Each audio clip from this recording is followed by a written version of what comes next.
Halo saudara, apa kabar Anda hari ini? Semoga dalam keadaan baik. Saudara, membangun sebuah daerah bukan hanya seputar membangun infrastruktur ataupun angka pertumbuhan.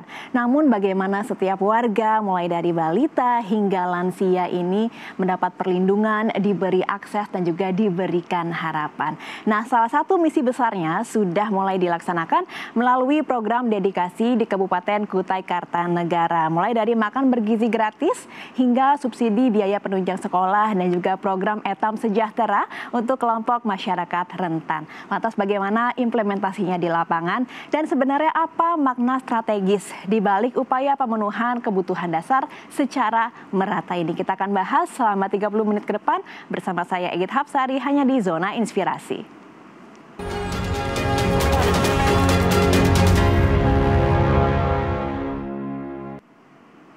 Baik, untuk membahasnya sudah hadir bersama saya di studio Kompas TV hari ini Bupati Kutai Kartanegara, Bapak Aulia Rahman Basri. Halo Pak Aul, apa kabar? Halo, baik, sehat ya Pak ya? Alhamdulillah. Terima kasih, ini sudah datang dari Kukar ke Jakarta demi Kompas TV ya Pak ya. Iya. Nah Pak, kita kan tahu bahwa Kutai Kartanegara ini mitranya Ibu Kota Nusantara atau IKN. Dengan latar belakang historikal yang sangat kaya dan juga SDM berlimpah. Nah ini pantas saja visinya juga keren ya Pak ya. Ini visi Kukar Idaman Terbaik. Boleh tahu nggak apa kepanjangan dan juga makna di balik visi ini? Kukar Idaman Terbaik itu, Mbak, sebenarnya adalah akronim ya. Dari inovatif, berdaya saing dan mandiri, terbukti berprestasi dan bekerja nyata. Nah, Kukar Idaman Terbaik sendiri ini memiliki 17 program dedikasi, yang mana sebagaimana tadi disampaikan bahwa kita ingin menjamin hak seluruh masyarakat Kutai Kartanegara untuk mendapatkan layanan yang terbaik dari pemerintah daerah Kabupaten Kutai Kartanegara. Jadi kita akan berupaya untuk memberikan layanan melalui Kukar Idaman Terbaik itu kepada seluruh segmen masyarakat, mulai dari orang belum lahir sampai ya dikatakan sampai lansia itu tadi. Jadi seperti itu. Oke, jadi ada 17 program dedikasi sebetulnya di balik sebuah visi besar Kutai Kartanegara Kukar Idaman Terbaik. Itu. Nah, tapi kalau kita lihat dari 17 program dedikasi ini sepertinya yang menjadi prioritas ini adalah pelayanan kebutuhan dasar kesehatan, pendidikan dan juga perlindungan sosial. Mengapa demikian? Karena kita paham ya, kenapa kita menjadikan pelayanan kebutuhan dasar ini menjadi prioritas. Karena kita ingin memastikan bahwa sumber daya manusia yang ada di Kutai Kartanegara ini menjadi sumber daya manusia yang terbaik. Itu. Jadi dengan memastikan sektor kesehatan, pendidikan dan perlindungan sosial, maka kita menginginkan seluruh warga Kutai Kartanegara ini itu mendapatkan proses perlindungan jaminan sosial sehingga kehidupannya itu menjadi lebih baik, lebih sejahtera dan lebih berbahagia. Apalagi sebagai daerah yang menjadi mitra IKN begitu ya. Jadi supaya tetap setara dan juga bisa bermitra dengan baik. Gitu.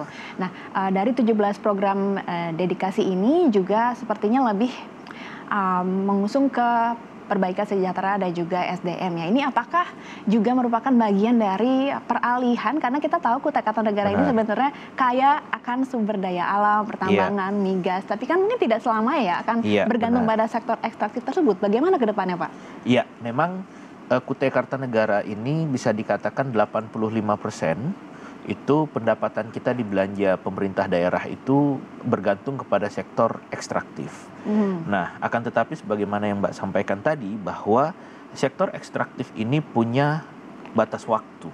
Oleh karenanya kami sadar betul akan hal tersebut, makanya di Kukar Idaman Terbaik ini kita berusaha untuk menggeser dari sektor ekstraktif ke non-ekstraktif, yaitu dengan penguatan sumber daya manusia dan menguatkan potensi-potensi yang memiliki sisi keberlanjutan seperti pariwisata dan juga industri hijau yang berkelanjutan. Jadi ini salah satu hal yang kita dorong di Kukar Idaman Terbaik ini.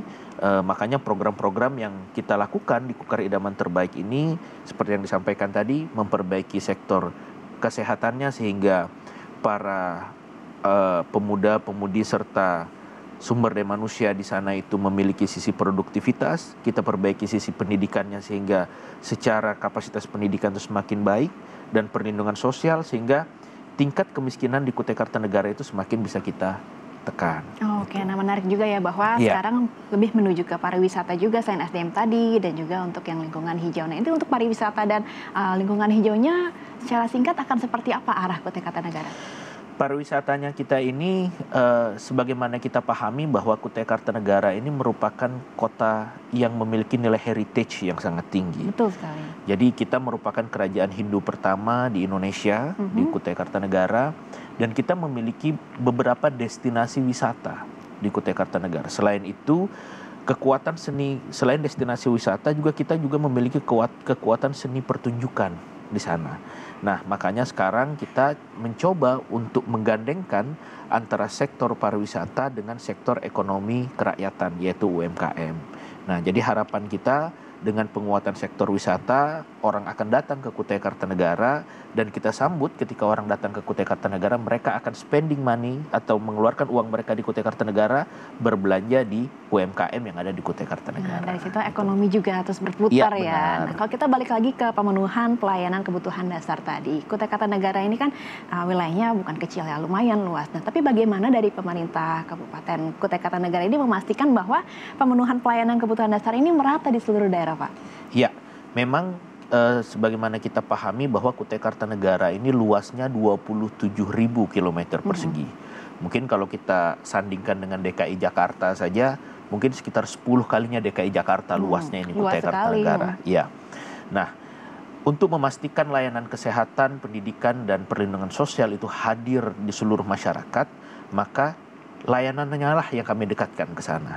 Seperti layanan kesehatan, kita memastikan bahwa di setiap desa dan kelurahan itu terdapat layanan kesehatan di sana.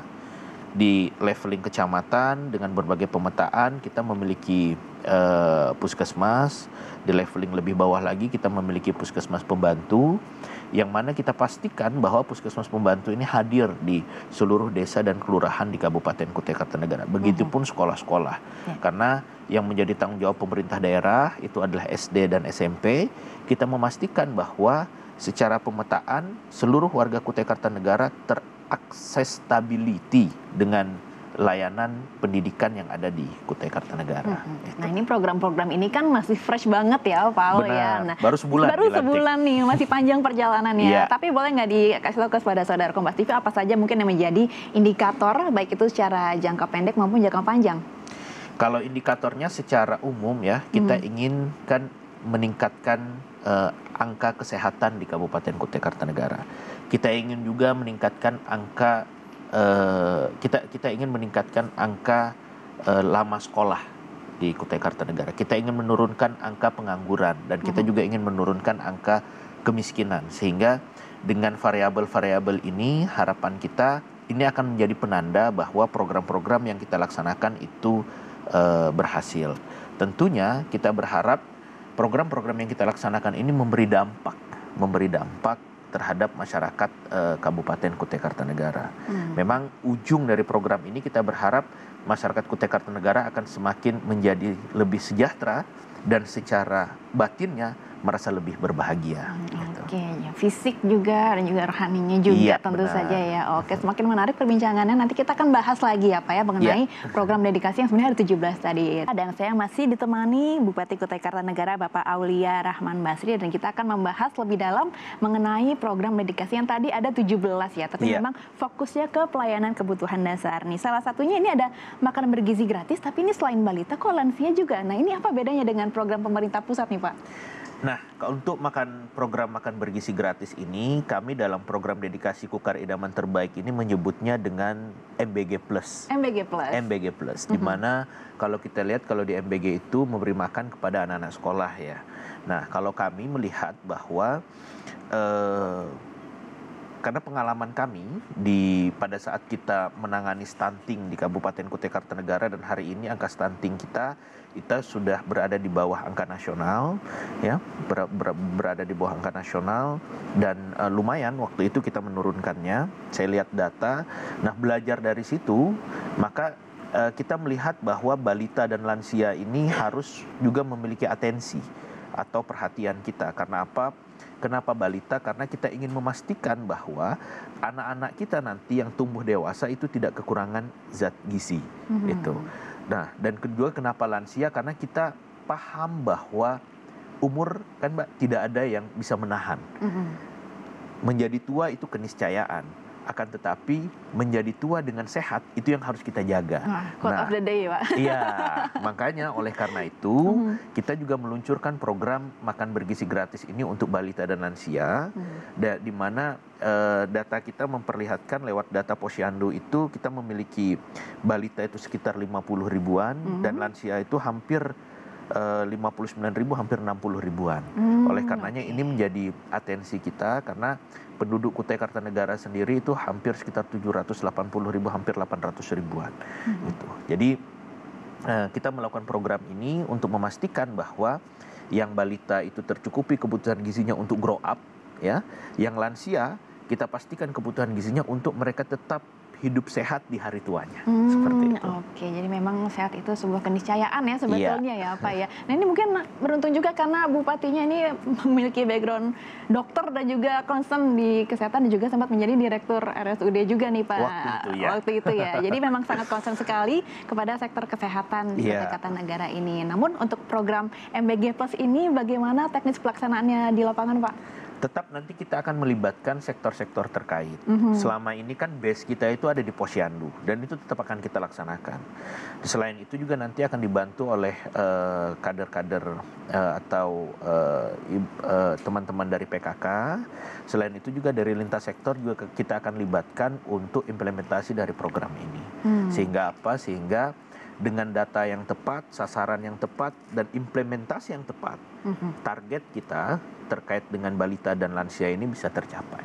Oke, karena dulu Pak Aul juga seorang dokter dan juga sempat menjadi direktur RSUD, pastinya sangat dekat dengan realita. Nah, sekarang saat menjadi bupati, apa yang Bapak ingin ubah terkait sistem jaminan kesehatan di Kutai Kartanegara? Nah, terkait dengan jaminan kesehatan sendiri, itu di program kita, di Kukar Idaman Terbaik, kita memastikan bahwa seluruh masyarakat Kabupaten Kutai Kartanegara itu memiliki jaminan kesehatan. Nah, oleh karenanya kita di sana juga di program dedikasi, itu ada kita sebut dengan berobat gratis cukup dengan KTP. Nah, program gratis cukup dengan KTP ini kami untuk providernya bekerja sama dengan BPJS Kesehatan dan kami memastikan seluruh warga Kutai Kartanegara itu masuk ke dalam keanggotaan BPJS Kesehatan. Itu. Jadi ini mungkin juga yang harus dipahami bahwa ada yang bilang bahwa oh ini kan gratis sudah bukan programnya pemerintah Kukar, ini programnya BPJS. Tidak seperti itu. Kami memastikan seluruh warga masyarakat Kutai Kartanegara memiliki jaminan kesehatan dengan bekerja sama dengan BPJS Kesehatan selaku yang provider atau yang memiliki kewenangan sebagai asuransi kesehatannya. Nah, nanti BPJS inilah yang bekerja sama dengan pemberi layanan yang ada di bawah, baik klinik pemerintah, puskesmas, maupun klinik swasta, serta rumah sakit pemerintah dan rumah sakit swasta untuk memastikan bahwa proses layanan kesehatan di Kutai Kartanegara itu bisa berjalan dengan baik. Oke, nah Pak, jadi memang goalnya itu supaya warga Kutai Kartanegara ini sehat, rohani, jasmani begitu, dan juga cerdas juga nih Pak, karena ada satu program lain yang ada masuk ke program dedikasi, itu subsidi biaya penunjang sekolah. Nah, saya penasaran ini bagaimana bentuknya Pak, uang tunai atau seperti apa di lapangan? Kalau subsidi uang sekolah ini kita dalam bentuk program. Yang pertama adalah kita memastikan bahwa masuk sekolah gratis di Kutai Kartanegara sesuai dengan kewenangan kita SD dan SMP. SD dan SMP. Selain itu kita juga memberikan bantuan berupa dana bantuan operasional daerah untuk sekolah-sekolah.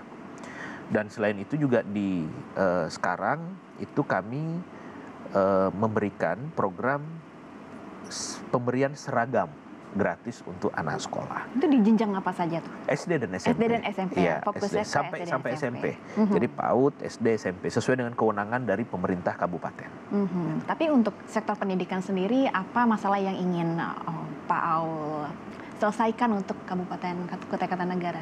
Kalau untuk pendidikan sendiri, yang pasti kita ingin bahwa angka lama sekolah itu menjadi lebih panjang, ya. Artinya orang menyelesaikan sekolah maunya kita minimal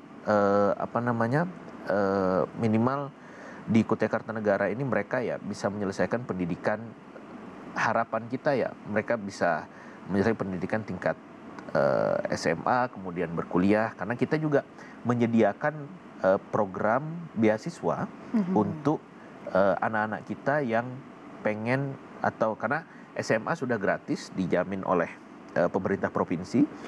Nah, ketika sudah selesai SMA, kita ingin memastikan bahwa anak-anak kita ini juga bisa berkuliah dengan memberikan program bantuan stimulan pendidikan, dan juga kita memberikan beasiswa tematik sesuai dengan kebutuhan daerah gitu. Jadi seperti misalnya kita butuh dokter, kita akan kuliahkan anak-anak kita untuk masuk ke kedokteran, dan itu semuanya dibiayai oleh pemerintah. Wah, luar biasa. Nah, Pak, ini kan untuk kebutuhan atau pelayanan dasar ini kan termasuk diantaranya perlindungan sosial melalui program Etam Sejahtera. Nah, boleh diceritakan latar belakang didirikannya program Etam Sejahtera ini untuk kelompok rentan ya, Pak ya? Iya.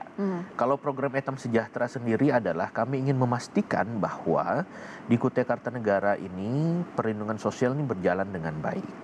Nah, Etam Sejahtera ini sebenarnya kita sudah punya rumah, namanya Rumah Pengentasan Kemiskinan. Itu rumahnya berbasis web base. Nah, web base, jadi semua pihak, dan kita kan dalam Kukar Idaman Terbaik ini, Mbak, mengusung pola pendidikan itu pentahelix. Pentahelix itu kita sadar bahwa pemerintah kabupaten itu tidak bisa bekerja sendiri. Jadi pentahelix itu kita pemerintah kabupaten bekerja sama dengan akademisi, bekerja sama dengan sektor swasta, bekerja sama dengan lembaga swadaya masyarakat, dan bekerja sama dengan masyarakat itu sendiri, itu mengerjakan pembangunan ini secara bersama-sama. Oleh karenanya di sana juga ada sektor swasta, kita pahami bahwa teman-teman juga punya program Corporate Social Responsibility, CSR. Nah, harapan kita semuanya itu tidak bekerja sendiri-sendiri. Ada rumah pengentasan kemiskinan yang bisa mereka lihat. Di ring 1 mereka masalahnya apa? Nah, itu bisa dilihat di rumah pengentasan kemiskinan tuh. Mereka bisa masuk programnya di situ. Gitu. Jadi ini merupakan pekerjaan bersama-sama, dan memang kita berharap ketika ini dikerjakan secara bersama-sama, dampaknya juga bisa dirasakan lebih besar oleh masyarakat. Oke, wah semakin menarik ya. Nanti kita akan bahas lagi bagaimana arah pembangunan Kutai Kartanegara di bawah kepemimpinan Pak Aulia. Masih kita melanjutkan obrolan dengan Bapak Aulia Rahman Basri, Bupati Kutai Kartanegara. Masih ngobrolin program dedikasi yang menarik karena ada 17 poin dan semuanya memang fokusnya ke pelayanan kebutuhan dasar ya, Pak. Sejauh ini walaupun baru fresh sebulan, tapi apa testimoni atau respon masyarakat yang Pak Aulia tangkap saat terjun ke lapangan? Masyarakat memang sangat berharap Kukar Idaman Terbaik ini segera terimplementasi di lapangan. Tentunya kami dalam proses implementasi ini ada beberapa regulasi yang harus kita selesaikan, termasuk salah satunya rencana pembangunan jangka menengah daerah atau RPJMD, yang mana ini akan menjadi payung untuk pelaksanaan kegiatan program-program ini. Akan tetapi ada beberapa yang memang menjadi kebutuhan dasar masyarakat, sebagaimana yang saya sampaikan tadi, itu sudah kita kick off. Salah satunya adalah masuk sekolah gratis, seragam sekolah, pemberian gratis seragam sekolah, berobat gratis cukup dengan KTP, terus program-program pengentasan kemiskinan, itu sudah kita laksanakan. Dan alhamdulillah respon masyarakat sangat luar biasa. Mereka, masyarakat Kutai Kartanegara itu melihat bahwa Kukar Idaman Terbaik ini memberi masa depan untuk masyarakat Kutai Kartanegara. Jadi kita berharap bahwa memang ini program bisa tereksekusi dengan baik, ya, sehingga dampaknya bisa dirasakan langsung oleh masyarakat. Oke, tentu saja jadi dampaknya kita harap bukan hanya jangka pendek, tapi juga jangka panjang ya. Tapi untuk menjaga keberlanjutan program ini bagaimana strateginya Pak, utamanya terkait anggaran dan juga SDM? Jadi memang untuk menjamin bahwa program ini berlanjut sampai selesai, sebagaimana yang saya sampaikan tadi, yang pertama adalah kita memastikan secara regulasi, ya, secara regulasi ini terpayungi regulasi hukum, yaitu dengan memasukkan seluruh komponen dalam Kukar Idaman Terbaik ini ke dalam rencana pembangunan jangka menengah daerah atau RPJMD. Sehingga apa, ketika masuk ke dalam RPJMD ini bisa menjadi komitmen pemerintah daerah, baik itu eksekutif dan legislatif secara bersama-sama untuk memenuhi anggaran sesuai dengan apa yang dibutuhkan. Dan yang selanjutnya adalah goodwill. Jadi goodwill dari kami, pemerintah kabupaten, karena ini bagian dari visi misi kami. Kami sadar bahwa kami dipilih oleh masyarakat Kutai Kartanegara dengan mengusung visi misi ini, dan kami juga paham bahwa ini merupakan bagian dari janji kami kepada masyarakat, dan kami juga paham bahwa ini harus kami wujudkan di tengah-tengah masyarakat. Jadi menurut hemat saya, dengan adanya payung regulasi dan dengan adanya goodwill dari pemerintah yang menjalankan ini, itu insya Allah ini bisa terlaksana dengan baik. Dan juga tentunya dengan sinergitas pentahelix tadi ya. Benar sekali. Dengan sinergitas tadi, tapi juga untuk mengukur efektivitasnya juga kan challenging juga ya. Iya, ada tantangannya juga. Ini bagaimana dari Pemkab sendiri untuk mengukur efektivitas program ini, dan juga untuk langkah pelaporan atau monitoringnya seperti apa di lapangan nih Pak? Nah, memang proses monitoring evaluasi ini menjadi sesuatu yang tidak terpisahkan ya dari proses pelaksanaan yang kita laksanakan. Nah, oleh karenanya kami paham bahwa proses monitoring evaluasi ini sesuatu yang penting, Mbak.